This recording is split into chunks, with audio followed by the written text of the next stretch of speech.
Eric Swalwell reiterates pledge to take the AR-15s from law-abiding citizens. During the 4th of June 2019, appeared on The View, Democrat President hopeful Eric Swalwell reiterated his pledge to take the AR-15s and similar rifles away from law-abiding citizens. ABC News quoted Swalwell saying, "Ban and buy back every single assault weapon in America. I'm the only candidate calling for that." Swalwell has been making his push for over a year and has morphed into a central component of his current campaign.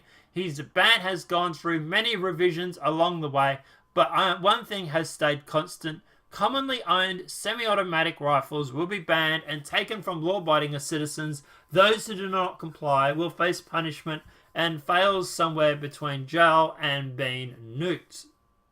What? Punishment falls somewhere between jail time and being nuked. Okay. On the 16th of November 2018, Breitbart News reported that Swalwell suggested the government has nukes. Oh yeah, okay, yeah, I got that. For those who refuse to comply with the ban. During the April 14th, 2019, CNN appeared he retracted the rhetoric backed by inciting the non-compliance would simply have received jail time. He did this after Jack Tapper noted that Swalwell's assault weapon ban includes criminal prosecution for those who do not comply. Swalwell then offered a third alternative by saying gun owners could also take their firearms to a gun range or hunting club and leave them there, which kind of is stupid because the whole idea is to be able to protect yourself. In short, Swalwell is running on a pledge to take AR-15s and similar automatic rifles away from law-abiding citizens. Which is really, really weird because something you won't hear in most of the mainstream media news is we actually had another mass shooting up in Darwin. Let me... Literally happened yesterday. I am going to put this...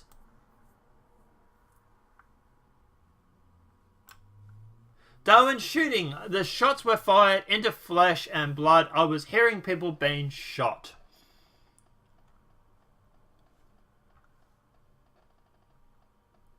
So,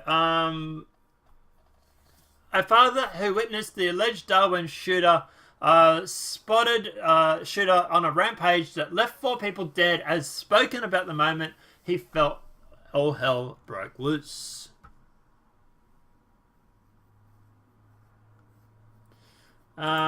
So let's also go.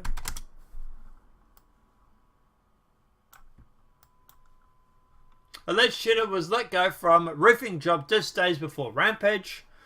Days before, Ben Hoffman was tackled to the ground by heavily armed police after allegedly shooting 4 people dead in a rampage last night. He had been let go from a job that was his second chance in life. As Darwin reels from the scene of a horrific on its streets, it's been revealed that the heavily tattooed roofer comes from a respected local family. How the 45-year-old's life spun so far off the rails is not yet clear, but speaking at a press conference last night, Northern Territory Police Commissioner Reese Kenshaw said it wasn't Hoffman's first brush with the law.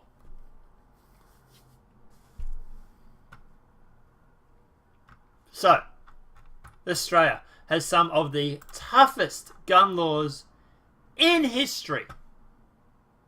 And yet, we're still having shootings. Like, do you think these tough gun laws are stopping people from going out and committing violence if they really, really wanted to? I can point to an example where it hasn't. Right now, in Australia, we still have mass shootings. Big frigging surprise, criminals will still be able to get guns. Imagine my shock. So how is taking the AR-15s away from law-abiding citizens going to change that? Please let me know, Mr. Swalwell.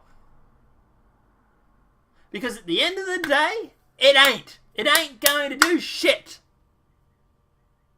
And this is the same rhetoric that we saw before they came for our firearms. By the way, that gun buyback system that you keep hearing so much about in Australia,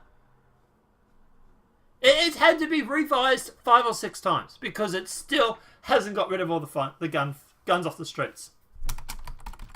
Let me...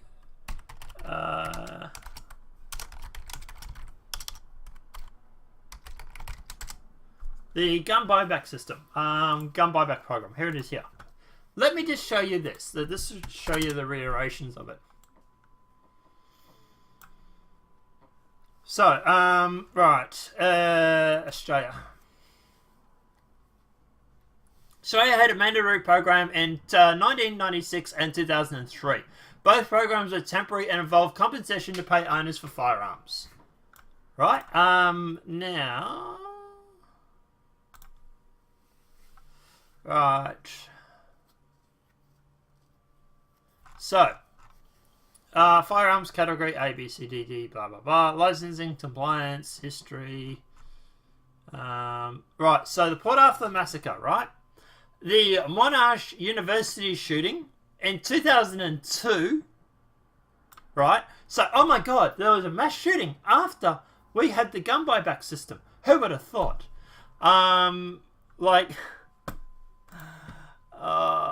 Sydney 2014 hostage crisis, 2017, we're still getting these shootings happening, even though we're supposedly going to be safer now because we don't have firearms. Really? Because we're seemingly still having them.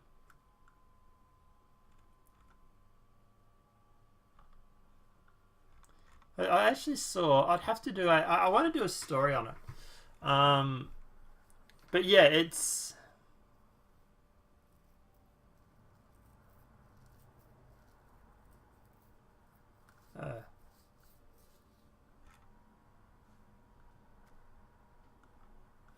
I want to do a story on it because it's been iterated and changed about 6 times to go through and to make the gun laws tougher and tougher and tougher and tougher and tougher so that they can go through and just try and weed out all the firearms, because imagine my shock, it didn't work. But you know, let me know what your thoughts are in the comment section below.